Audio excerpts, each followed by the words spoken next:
Hello, Doctor. Welcome to the end of your existence. A dozen of the world's leading seismologists have gone missing. 15 of the world's most valuable paintings have disappeared.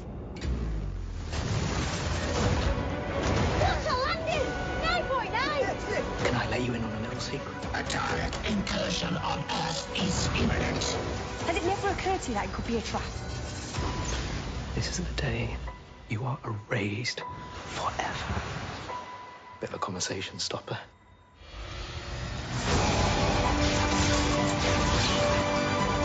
It's incredibly dangerous. It was a really bad idea. Anything could happen. I don't want it to end. Yes! Hello, everyone, and welcome to another Geek Syndicate review episode. It's been a while, especially where we've been looking at what we're looking at today, which is the latest episode of Doctor Who, The Power of the Doctor, that aired this weekend over the BBC's 100th anniversary. I didn't say 100th centenary. It's not 1,000 years old. That would be crazy. Anyway, the BBC centenary celebration weekend. With me to discuss The Power of the Doctor is, as ever, the mastermind behind Geek Syndicate, Mr. Barry Nugent. How are you, sir? I'm good, thank you. I thought you were going to say Machiavellian mastermind, but that'd be Machiavellian maestro. But that might be getting a bit ahead of myself. To be fair, if I was slightly more corpus mentis than I am, I can't even say that, so that's how bad I am, then I might have done. However, all I could get was a cheap Doctor Who pun. Okay, in fair the form enough. of master. I'll take that. So here we are. The Power of the Doctor at the end, and also the beginning. Maybe I don't know. You know, these things never end for the Doctor, do they? No. We'll start off with the blurb as ever. In this feature-length special to mark her last adventure, Jodie Whittaker's 13th Doctor must fight for her very existence against her deadliest enemies, the Daleks, the Cybermen, and her arch-nemesis, the Master. Who is attacking a speeding bullet train on the edges of a distant galaxy? Why are seismologists going missing from a 21st century Earth? Who is defacing some of history's most iconic paintings? Why is a Dalek trying to make contact with the Doctor? And just what hold does the mesmeric Rasputin have over Tsar Nicholas II in 1916 Russia? There we go. Cool. Power of the Doctor by Chris Chibnall. So, how do we want to tackle it? Overall thoughts and then dig into it, or just dig into it? I don't know. I'd quite like to do like an overall thought, because I have a feeling that, as with a lot of this stuff, it will sound like I'm coming over differently to how I intend to. Okay. So I'd quite like to do a bit of an overview first, but if that's all right with you. Yeah, it's fine. Cool. Do you want to go first, or shall I? No, you go first. I'm interested. So before we get into it, overall, I enjoyed this episode. You know, I thought it was fun. I thought it was a pretty cool Doctor Who TV movie. It had a lot going on. It didn't seem to lose its way, but I'll get onto that a little bit more as we get into it. I loved the nostalgia that was in it personally, as a long-time Doctor Who fan. And yeah, I thought it was a bit of a romp. So yeah, I kind of came out of it. I had a bit of a tear in my eye at some of the moments. I enjoyed Jodie's ending quite a lot.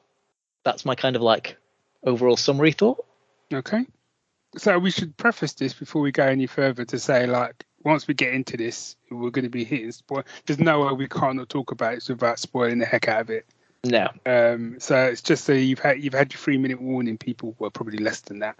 That we will be spoiling the heck out of this episode. But anyway, my overall thoughts is slightly conflicted. So I watched it. I came out of it and I was kind of like, yeah, it was okay. You know, that was my kind of. I just thought, yeah, it was all right. And then I decided to rewatch it. And I don't know if this is a thing that's going on with me at the moment, and just a lot of stuff that's on where I don't know if I'm getting slightly bitter towards certain things. Do you know what I mean? Like, yeah. I'm just automatically like going, I'm not going to like this, or automatically like, this isn't going to be all that. You get a bit cynical. Yeah, I could have started with that. Like, I've always had a bit of a cynical, but I think it's sort of, for varying reasons, I think it's turned up quite high this year. Yeah. and there was that kind of small voice, that real geek 11-year-old version of me was like, you need to give this another watch, mate. So I sat down and to rewatch it, and sadly I haven't been able to watch all of it. I've watched probably about an hour. So I've still got that, and I will finish it. And second time around, I was watching it going, I don't know why I was so it's okay before, because I was having a blast with it. Do you know what I mean? I was like, genuinely, I was like really enjoying it. Yeah. It was like the kind of Doctor Who that I would have listened to on Big Finish. You know, it was fast. There was a lot of action. A lot of stuff was going on. You know, yes, there were some parts of it that I think I'm kind of like, what now? Yeah. You know, but you kind of just go. You kind of go with it, you know. Yeah, and that's something, because that's why I wanted to do like the overall thing first, because you know, I came out of it with a smile on my face and a tear in my eye. That's not to say I don't have some issues, so I just want to get that out. And I definitely think it's a shame, because we finally, or from my perspective anyway, I finally saw Jodie Whittaker's Doctor. Yeah. Whereas I only ever saw flashes of her before, and some of that was down to the writing and maybe the direction. But this one, I thought she was great all the way through. I thought it was a proper send off for her, for sure. Yeah, and I think maybe even though this episode was chock full of cameos and kind of old companions and stuff like that, I kind of felt that one of the decisions that they made that I was quite grateful of was the fact that they got rid of Dan. And that's not because I didn't like Dan, but I think it gave the Doctor more space. Yes.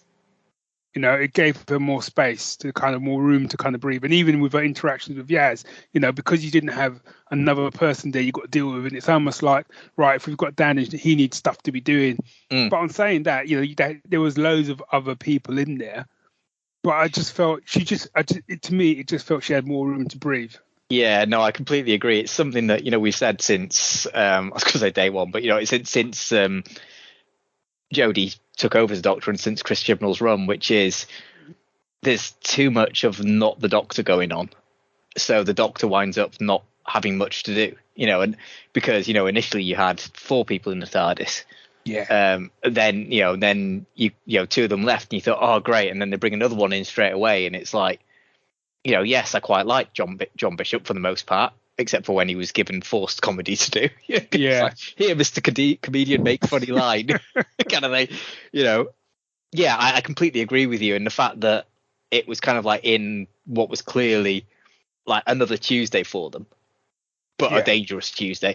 And then it was just those things of, the two things in quick succession makes him realize he's immortal, you know? Yeah. And I think he made the rational choice, which is, this isn't for me. Yeah. And I like that. And it was good to get that out of the way at the very beginning with it, you know? Yeah. And I kind of liked even when he kind of told Doctor, like, I need to go back, you know, I need to attack my life, and I can do that now, and because of, you know, traveling with you. And she was kind of, yeah, okay, I get it. Dropped him off and then just went back in the TARDIS. And what Stuff I quite to do. liked, Thank you, mate. Yeah, you know, and Yaz was like, yeah, she's at one for goodbyes. I was kind of like, well, that's not strictly true, because when Graham and Ryan left, there was a whole big scene, and, you know, her hugging them and all the rest of it. So I don't know if that's strictly true, but I think it worked because when Dan came on, there was clearly much more of a connection between Dan and Yaz. Yes. So leaving the two of them together to have that sort of conversation, I thought worked really well. Yeah, no, I completely agree with that. Especially when you think, you know, the last thing that happened was, well, that we saw happen was the Flux stuff, and you know, Dan and Yaz were left basically wandering around doing their own stuff, weren't they? For a what was effectively a considerable chunk of time for them. Yeah, you know, so I you're right. That felt right, and you know, and again, the fact that they left like with that kind of like bantery kind of like, you know, I'll call you, I'll ghost you, sort of thing. Like, you know, it just shows that they're proper friends and can do that still, like, you know, and know that they don't mean it, you know, and that they'll be there for each other if they need. So yeah, no, I Yeah, I completely agree with you.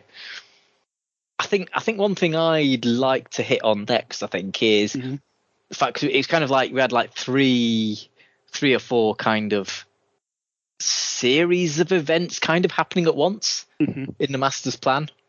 So I guess do you think that kind of worked? Do you think it was too much having, because we had like the 1916 Russia, we had 21st century Earth with the unit stuff, and then we had obviously the cyber planet, which was also 1916, but it's kind of a separate setting.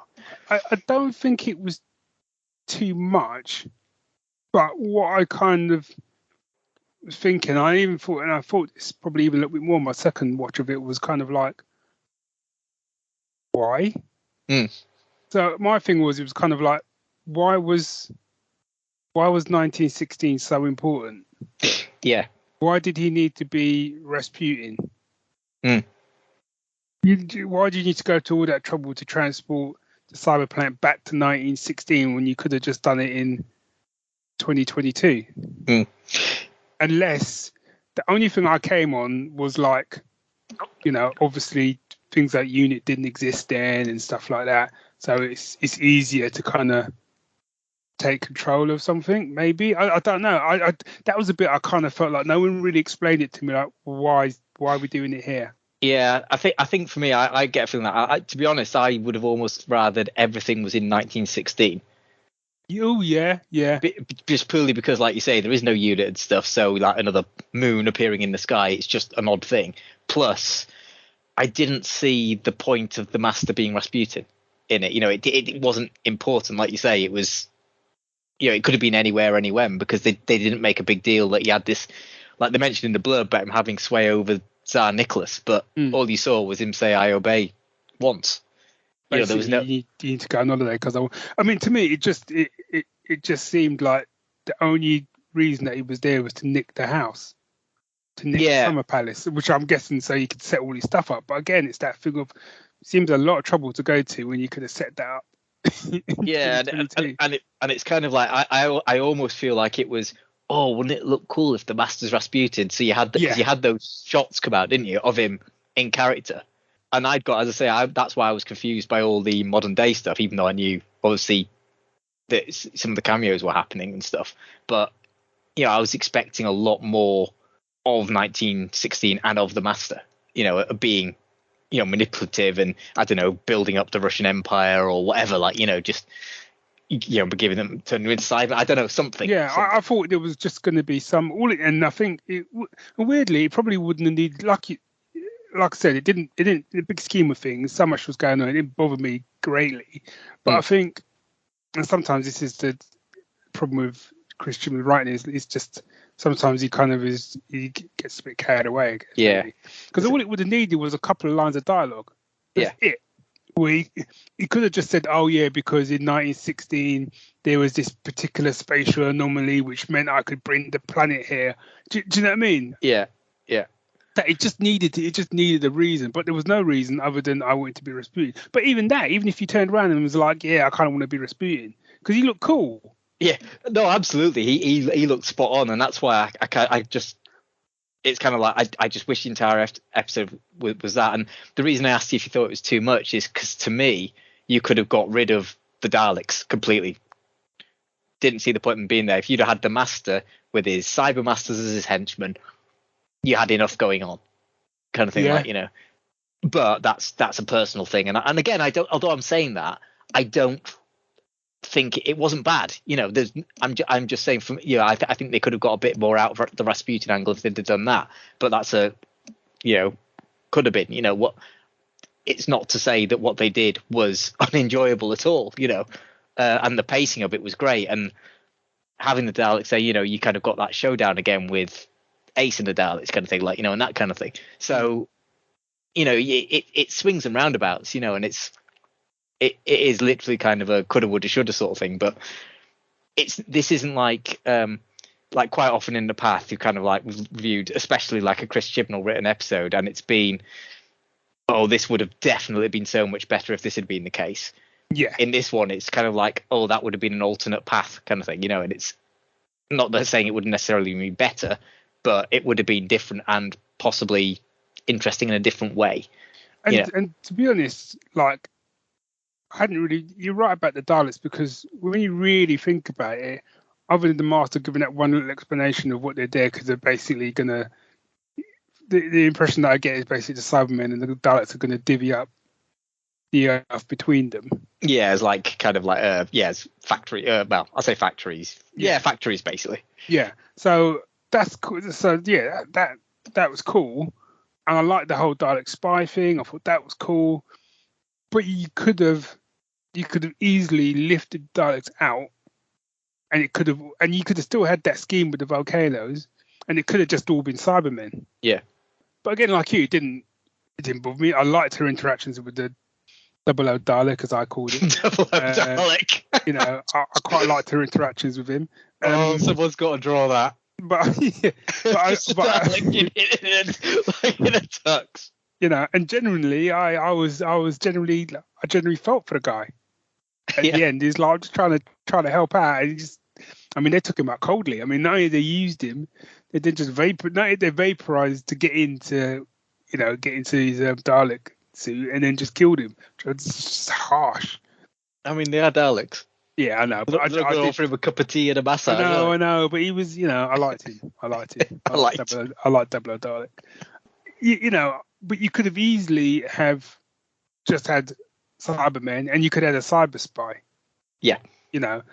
Just the reason being, like, they brought back, is it Ashad? Yeah. Yeah. Yeah. Who we both agreed was a phenomenal villain first time around. And I really liked him in this, but I kind of felt like I didn't get enough of him. Yeah. I felt he was wasted a little bit. And it felt like given how good he was, he had the potential to be a kind of master level villain. Yeah, absolutely. And he was like your master, your Davros kind of. Yeah, yes, exactly. And he kind of got, and you could bring him back again and again, and he kind of got reduced to sort of like henchman. Yeah. Yeah. I mean, he's still got a few moments to sort of shine and stuff, but yeah. Yeah, it's like I quite liked with him the fact that, I mean, there's that one scene where he's kind of like just literally striding through, just taking people out left, right, and centre without a care in the world. Almost like, just striding with purpose and anger, that rage in him. And then there's like that scene where, Tegan's sneaking around in the in the building, and then he kind of goes up as if he's heard a noise, and then usually in these kind of things it was nothing and wander off. Yes. But he's like, nope, and he smashes through the wall, and it's like the human in the walls kind of thing, like, and it's like, yeah, see, that's why you're proper, because it's like you just, yeah. The only thing about his comeback that I didn't like necessarily was the throwaway line that the master gave, where he's like, "Oh, I'm glad I cloned you," kind of thing. Like, it's. Oh, is that? Well, yeah. I thought you'd said that. Yeah, and it's kind of, that made no sense, because you cloned him and what made him a suit of malfunctioning armor. Because he still had his broken armor. It's kind of like, no, you should have just said that you uncompressed him or whatever. Like, which is kind of what I thought when he was kind of like, I brought him back. That's kind of what I thought. And then you're right, he does say, yeah, I'm glad I cloned you. And I was, okay. As I said, there's little bits like that. They roll off the tongue. You just kind of go with it. You just go, oh, okay. A little bit of a bump on the roller coaster. Do you know what I mean? You're like, it's fine. Yeah. But on the subject of the master, the one thing that I won't diss is him. I've got one diss. Oh, you get your diss out then. The only diss I've got, and it was literally, and it's something that I noticed with this episode, was there was a lot of callbacks, obviously. Yes. But there was a few callbacks to, like, especially David Tennant's time. And the bit where he just starts dancing when he's got the doctor. Yeah. And the Cybermen and Dalek kind of glance at each other and stuff. Yeah. Did not need that. Yeah. That's not this master. Yeah, I know a lot of people like that, because I saw that online. I mean, it's a valid point, but for me, second time around, it's not as long as I thought it was. Because first time around, I kind of felt like it felt like it was half an hour. Yeah, I almost felt like, the Dalek looks at Cybermen, and then they both look at me, and I just go, oh. So yes, it wasn't as bad second time around. Weirdly. But other than that bit of it, I thought spot on. for years they've been trying to get the Master. They've been trying to get this kind of whole he's a bit insane, he's a bit wacky, and they've always kind of struggled with how to do it, and it just comes off like a cheap knockoff of David Tennant, which is what they did with John Sim. You know, I think Missy was good. I think the way they did Missy was good because the actress works in that role. Yeah, absolutely. Now, this Master, I think he's been brilliant, and this episode, he nailed it. Yeah. Second time around, I was just going, he is terrifying. Yeah, and it's not even like, it's the quieter moments. Yeah, it's like when he literally, like, Yaz drops him off on by the volcano or whatever, and he's kind of sat there going, basically, he'll be back. And then you've got that thing, it's almost like that abusive relationship where he comes back in and she's like, I'm sorry, sort of thing, like, you know, and he's kind of thing, like, you know, it was almost like just a look, you know, he didn't really say much, and at the recorder. Yeah, and you know, you consider that, considering what he was wearing, especially at that moment, yeah, because he had that, like, that amalgam doctor look, which frankly was cool. However, it was cool in a very specific me way, not in a general cool way. Because on a little side note, I did something very similar when I went to watch. There was an unofficial Doctor Who musical, and we got tickets for it. And we went, and I had my Sylvester McCoy tank top and my David Tennant coat and stuff on. So I kind of went as a two Doctor. I couldn't pull off the 8 or 9 Doctors that he did though. Yeah, I mean, I thought when he was like, I'm gonna, like, you know, do fourth generation, and you're going to become me. I groaned first time around. I was just like, oh, really? Oh, no. But then he did it, and I was kind of like, no, I get it. Because to a certain extent, he's always been a bit envious of the Doctor anyway.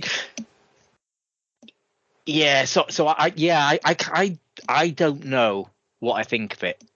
I suppose my thing is, on the face of it, on one hand, it doesn't work at all.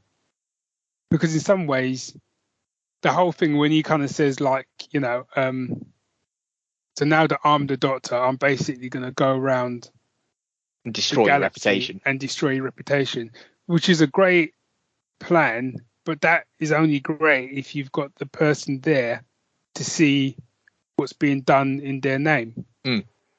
But the Doctor's gone, so the Doctor's never going to know. Yeah. So from that perspective, it feels a little bit. If he'd done something like, I don't know, I'm gonna take your DNA or something and, like, you know, generate into the Doctor as you are, it's not like he turned into like an evil Jodie Whittaker or something. I don't know. Do you know what I mean? But or he found a way to keep her alive so she could kind of witness it. I mean, that's a classic villain. Do you know what I mean? You'll see all my, you know, how I will destroy your work. Yeah, like almost have a conscience still inside your head a little bit. Yes. Just enough to be aware. So maybe because obviously we know, because they had that kind of crossroads scene, so we knew that she was still in there. But maybe if he'd done it knowing that she would still be in there and she could still be aware of what he was doing. Yeah, you know. However, he pulled it off so well. That I was like, it's fine. When he turned up, he was like, "This is how you sort out two planets. You just get them to destroy each other." Yeah. No, I completely agree. And Sacha Dhawan, he's been, well, I mean, he has been the best master since Roger Delgado, frankly. Yeah. But it's very much so. The thing that hit me with it was kind of like, again, callbacks to previous things.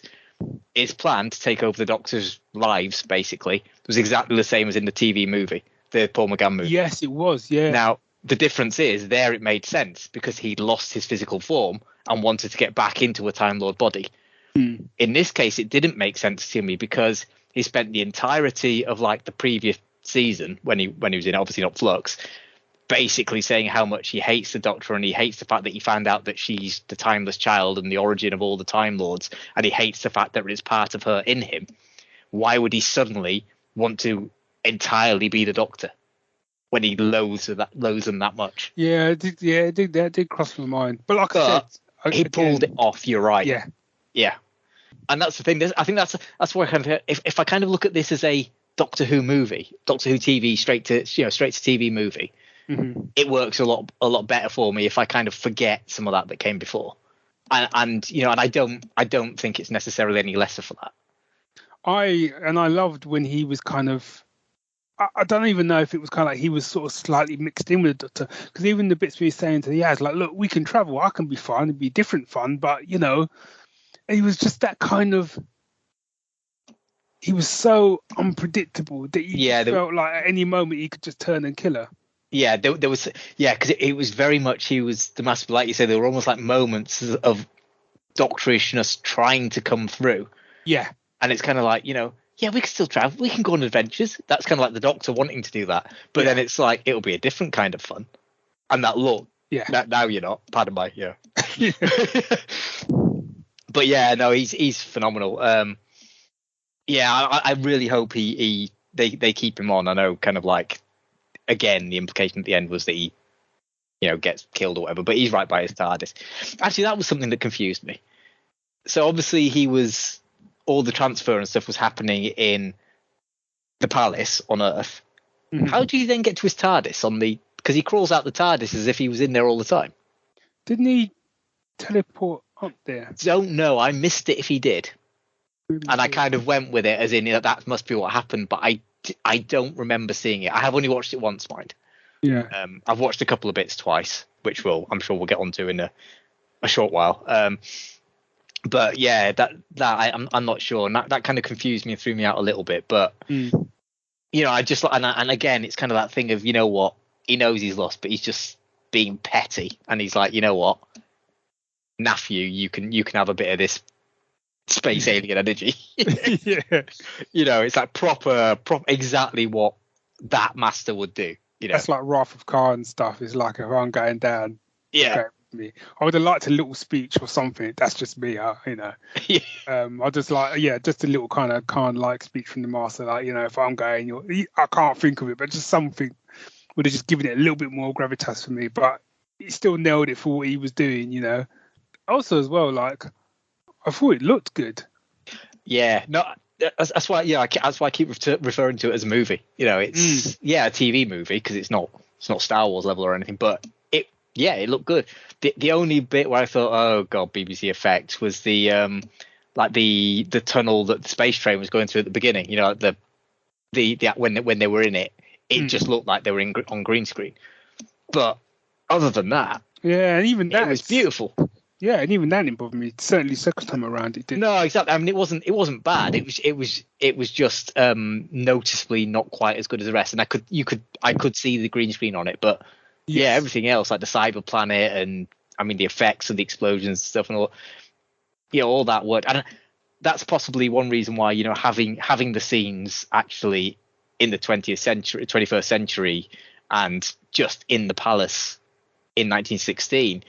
Kind of helps because you haven't got all that extra budget to spend. You saved your budget on effects there a bit. So you can go a bit more all out. So I think they spent money where it needed to be spent. Because I suppose the other thing as well, it's quite good because you didn't necessarily have hundreds of like humans running around because the submarine invaded Earth. In some ways, it was a very targeted plan. Yeah. All you had was a Cybermen in unit, and you had the Daleks in. Was it Bolivia? They were. They were all over. They were all over, but they kept cutting to. It was Mount Vesuvius. It was Naples. Naples. Yeah. But they did go to Bolivia. You're right, because there was a big card that said Bolivia. But again, that was another mountain, wasn't it? Was that where Ace was, or Tegan? Anyway, whatever. Yeah. They gave it a global setup, but the core of it was very much, it was like a Base Under Siege. Yes. Kind of, which I always quite like. Yeah, Base Under Siege stuff is great. And the Cybermen work really well in Base Under Siege stuff as well, because they're just so implacable. I mean, also as well, like there was a bit where I think Ash was walking through and they were just like converting people in the background, and we could just hear us just screaming and bits of like buzzsaws going almost. Yeah, like, you're just like, wow. But what I will say, sort of before we go on, it's not a dig, it's more of a kind of like, wow. So there's a bit with Kate near the end where she kind of gives herself up and Yeah. says, you know, if you let my soldiers go, you know, I can help you, and blah blah blah. Yeah. And then she just lets the force field down. Well, I thought, well, one, what's to stop them from just carrying on? Just carrying on anyway. Yeah. Anyway, two, I didn't see anyone get released. No. So then we get that scene where it's kind of like her and Tegan running out of the building because they managed to destroy the whole unit headquarters. And then Kate cracks some joke or something. And I was thinking, but didn't you leave a lot of soldiers in there? Yeah. Aren't they now entombed? Yeah, now? she's literally, I've already just paid the down payment or something. Yeah, she cracked some joke. And I was like, but. And that's those bits where I kind of am a little bit. Yeah. Read the room. You know? Yeah. You've just had this massive incursion. Loads of your people have died. Loads more, I'm assuming, have now died because you've had to blow up your own building. I just don't feel like that was the time to be dropping a one-liner. No, absolutely. So, I mean, this kind of leads a little bit onto the thing I wanted to touch on, which was like all the cameos and stuff. Yes. But for me, because I know a lot of people have talked about Ace and Tegan, and I don't necessarily agree with everything that's I've heard said about them. Okay. Especially not Ace. I think she was fantastic, but again, that's possibly a bit of nostalgia tinted glasses and stuff. But the one person who I thought was poorly served was Kate. Yes, because you had that moment, but then there was the whole thing of, you know, where she's putting the building in lockdown. I mean, you know, she's literally just got unit up and running. Great, bring unit back. I love their new logo, by the way. Well, you know, kudos to the designer of that. I think it looks fantastic. Love the fact that unit's back. Love the fact they're international again. But then immediately you get them in a new base, and what's the first thing you do? You blow it up, you know. And also it was kind of like her thing of, you know, oh, you know, I'm much more strategically valued. Come and find me if you can. And all she did was wait in her office. First place you're gonna look, mate. You know, I was expecting some kind of like cat and mouse around the place, like, you know. Yeah. And, you know, so she was actually distracting them from Tegan in the walls and stuff, like, you know, but just to wait for him in your office. And then, like you say, to just give yourself up, and then like she kind of fell apart in a way that I don't think Kate would when she was starting to be strapped in, ready for conversion. She just, and you can understand it, don't get me wrong. I mean, if I would literally be a quivering wreck if I was strapped into a cyber chair. You know, when I was a kid, I was fine. I had no trouble with dentists, but I remember crying every time I went to the opticians because, you know, you had the thing with the glasses in that they brought down over your head. Yeah. To me, that was like I was starting to be converted into a Cyberman, and it terrified me. So absolutely, I would have been a mess, but I don't think Kate would. I think she would have remained stoic. Yes, inside she might have been, but she wouldn't have shown it. Also, as well, I think part of it is because, you know, we've both come off the back of what, and for me certainly, Yeah. I've literally been watching Unit box sets from Big Finish back to back over the last sort of 3 months solid. I love that you said watching, because they are really visual. I mean, they are, yeah. I mean, listening, but yeah, they are the audio movies. And yeah, I kind of think this Kate on the TV is kind of like a badass, but the Kate on the audio dramas is like a whole other level of badass. Yeah, completely. And I think you're right. I think that's what probably tainted me a little bit, because she's been in those situations in the Big Finish stuff and remained stoic, and that's probably where I'm getting from, in fairness. Yeah. So yeah, as I say, for me, Kate was badly served. That again is possibly a big, you know, Doctor Who nerd thing because of that kind of stuff. So yeah, I don't want to dwell on it, but I mean, I love Tegan and Ace. Talk about that next. I especially Ace. I thought Sophie Aldred being back was amazing. I would have quite happily, if at the end she'd have popped her head out the TARDIS, I'd have been quite happy. Yeah. For her to stay on for a bit. I'll be honest. And you know, there were moments, because as you know, as I think Dave pointed out in a chat we were in, that you know, she's been a children's actor for a while, like, you know, so there was a little bit of that kind of almost forced delivery at times. But for me, I did, when she was properly acting, she was acting. It was just when she had the exposition things that came out of it. So like at the beginning where she's talking to Tegan on the phone, that felt exposition-y. Whereas again at the beginning, when she was talking about the painting, she felt like she was investigating. She felt real. Yeah. So I've seen people say, oh, getting these people back and they can't act and stuff, and it's like, well, that's not true. Yes, I have nostalgia, but No, it's just blatantly not true. Yeah, and again, I thought second time around, I thought they were great, and it was a good reason for using them, which is what I quite liked. Which weirdly I missed the first time around. I missed the bit where Kate was saying about freelancers and building up unit, and building up the intelligent unit. Who better to start recruiting? And you're right. Who better to recruit than assistants to the Doctor? Because absolutely. each one of them have helped save Earth at least once. Yeah. And countless, and they've seen so many things with the Doctor. They're like perfect. And you could almost see like unit kind of expanding. Obviously, they wouldn't do it in the TV show, but you could see the likes of like Martha and people like that. Do you know what I mean? Yeah, absolutely. Becoming sort of part of unit. So I thought that was I thought that worked really well. So to get onto like the big thing, one of the two big things. So I wasn't expecting as many Doctor cameos as we got. I wasn't expecting any. As probably naive as that sounds. I suppose I knew. I even said to you before we started watching it, before I started watching it, because she watched 5 minutes and said I'm out. I knew she was going to regenerate into David Tennant. Yeah, I saw. So I know Martin from Bad Wolf. He'd put a thing out like the day before saying, "Yeah, this is my prediction," and then like before it started, he's like, "And remember to be surprised when she regenerates." Yeah. And I think so. When you look at Marvel, right? Bear with me, but when you look at like, oh god, I'm about 8 minutes. When you look at Marvel somehow managed to find a way to keep big cameos and things like that secret.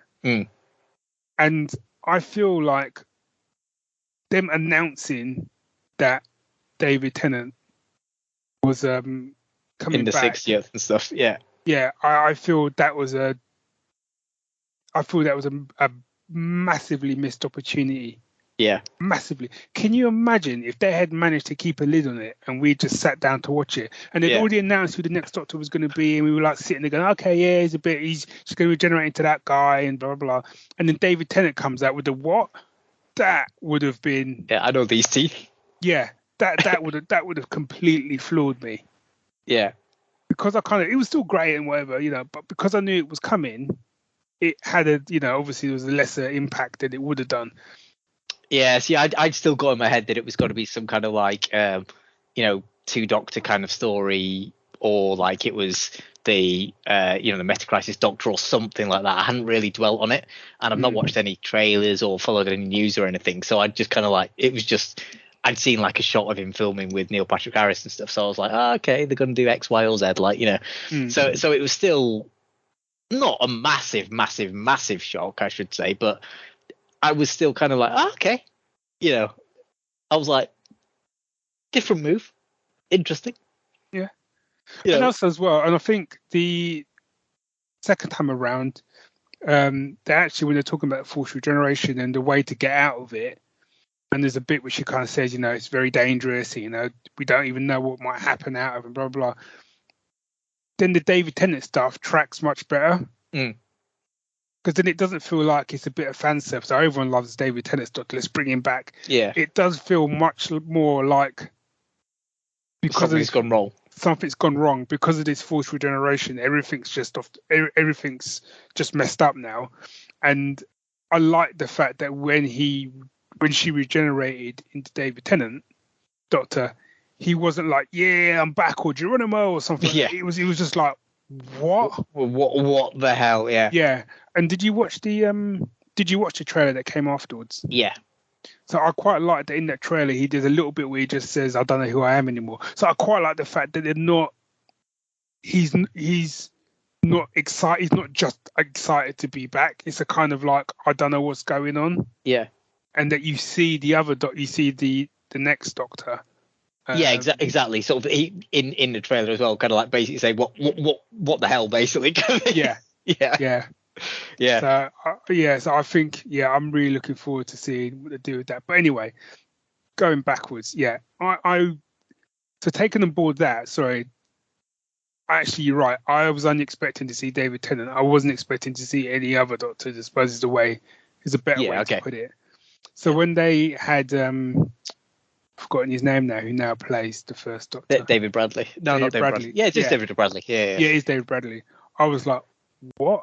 And then when he started morphing into like Colin Baker and then Pete Davidson, I was like, what? And then when Sylvester McCoy turned up and Paul McGann, I was just like, oh well.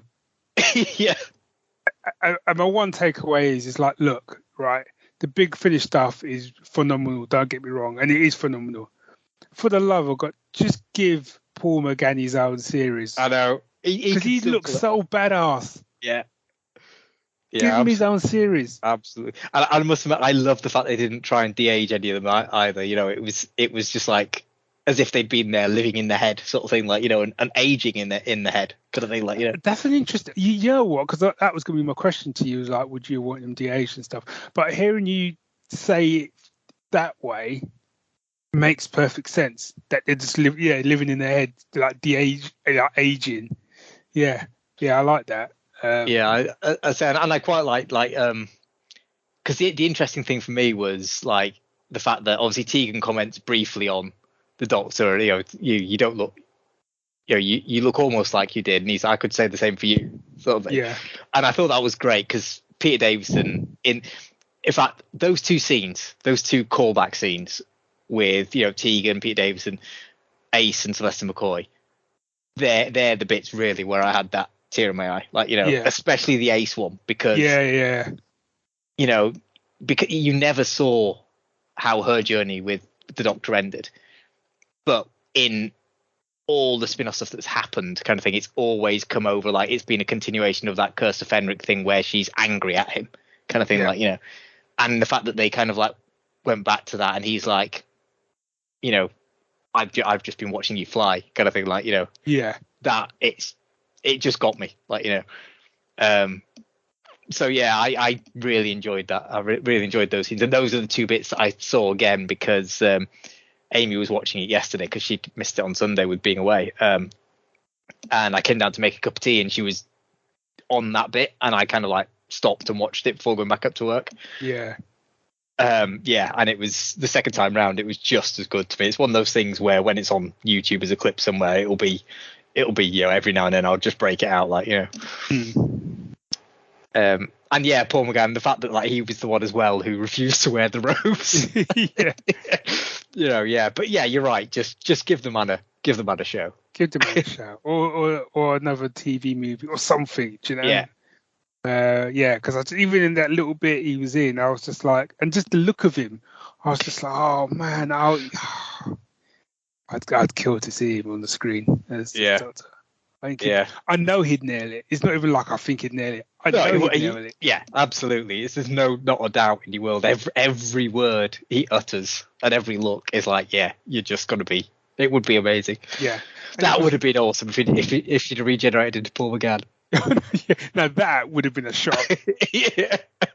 That would have been like, what the hell? But I'm here for it. I would have exploded. I'll be honest. And it was also really great to see Ruthless Doctor. Yeah, I was going to mention that, and the fact that, you know, the way that you used it, and it was kind of like, it was that thing of who do you bring out who is going to confuse the Cybermen? Yeah, someone who they probably never met. Yeah. You know, and because for a minute I thought, how's she? Because she was more solid as the hologram. Yes. And it was kind of like, oh my god, she's actually here. What? Sort of thing, like, you know. And then it's like, you haven't improved their intelligence or something like that. Like, it's like, really. It's like, point those at me, makes you feel better.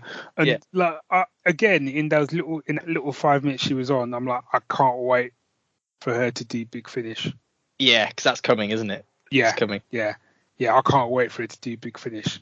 because I think she'll be awesome at that. Yeah, I'll be interested to see how and what they do with it as well. Yeah, because in given what we've seen of her, it should be a very different Doctor. Yeah. So yeah, I'll be and whether they did, and obviously they'll probably do that kind of division stuff because obviously that's what this Doctor is known for. So it's how far they kind of go down the rabbit hole, because I kind of feel, and we need to sort of wrap up really. Because I kind of feel, whether it was purposeful or not, they kind of steered clear of the whole timeless child thing in this. Yeah, I kind of think I think that's why I was so surprised to see it, because of that, because they weren't referencing any of that stuff really. And like I say, it's why as I say, thinking back to that, it's why the Master's Plan seemed a bit weird to me. But without that, and with just the context of the film as it was, I'm going to call it a film, or the episode as it was, it worked, and I'd be interested to see what someone who hasn't seen previous Doctor Who, even previous Jodie Whittakers, if such a person exists, who watched it, what they thought, because it's hard for me to separate those kind of that nostalgia and that kind of happiness to see these things come back from it to judge it, I guess, completely kind of cold, objectively. But as the fan that I am, I as I said at the start, I really enjoyed this episode, and for me, some of the best things of it were the cameos, because they weren't just fan service; they served a purpose. Every character was there for a reason. Yeah, and the only thing that kind of the thing that threw me a bit and took away some of my surprise at the regeneration was that his clothes changed at the same time. Yes. That's only ever happened once in the history of Doctor Who, and that was when William Hartnell regenerated into Patrick Troughton. Yeah, because they just made the thing up, and it was like, oh, they're in different costumes. I just think they were just doing so much kind of throwbacks and stuff like that. I get the impression that probably was a conscious thing. And again, the fact that it's clearly the regeneration isn't right. Yeah. And I love the regeneration.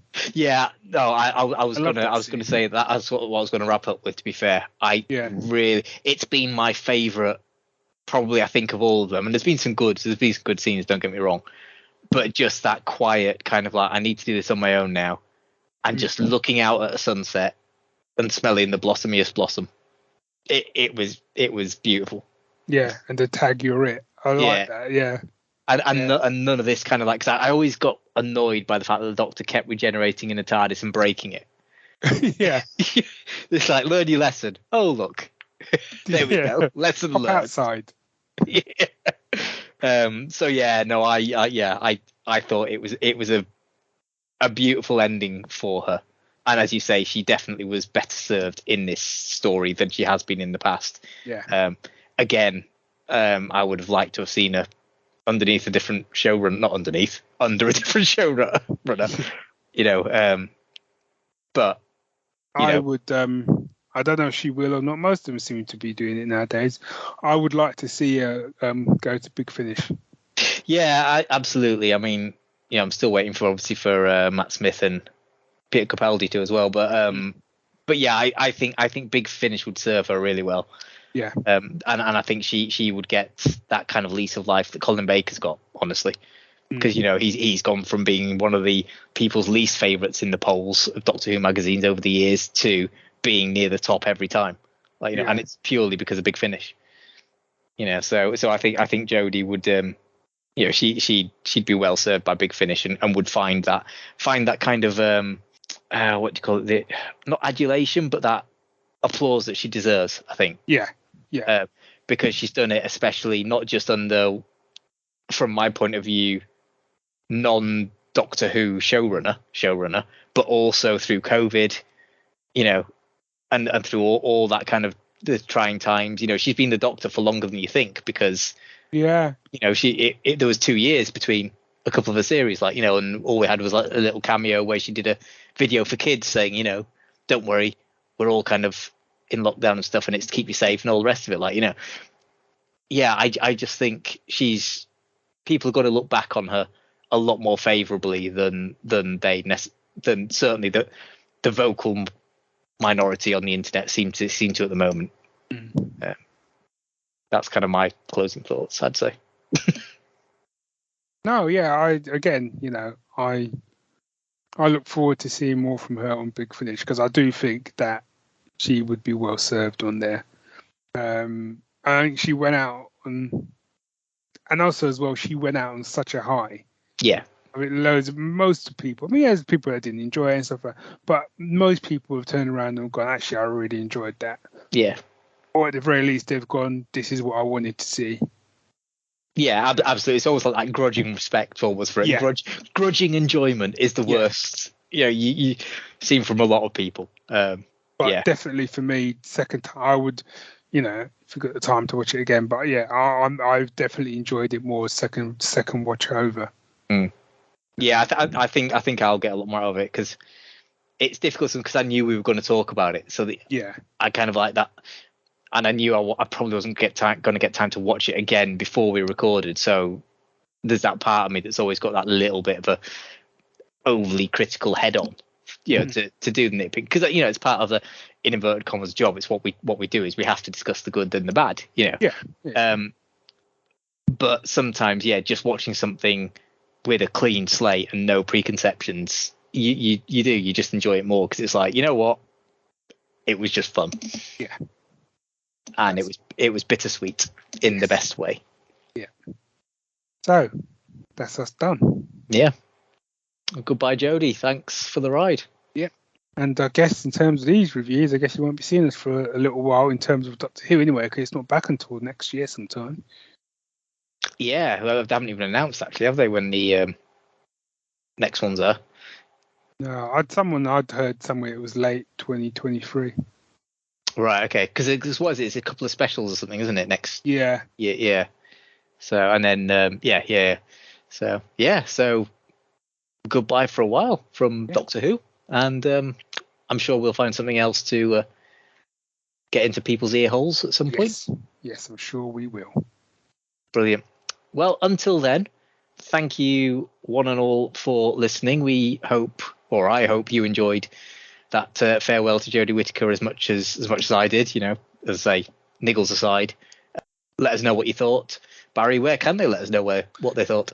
They can let us know by dropping us an email, thegeeks@geeksyndicate.co.uk. We're also on Facebook. There's a private Facebook group. Just knock on the door and I'll let you in. We are on Twitter, Geek Syndicate, and we're on Instagram. So yeah, drop us a line. Let us know what you thought. Cool. Well, until next time, thank you very much and goodbye. Bye all.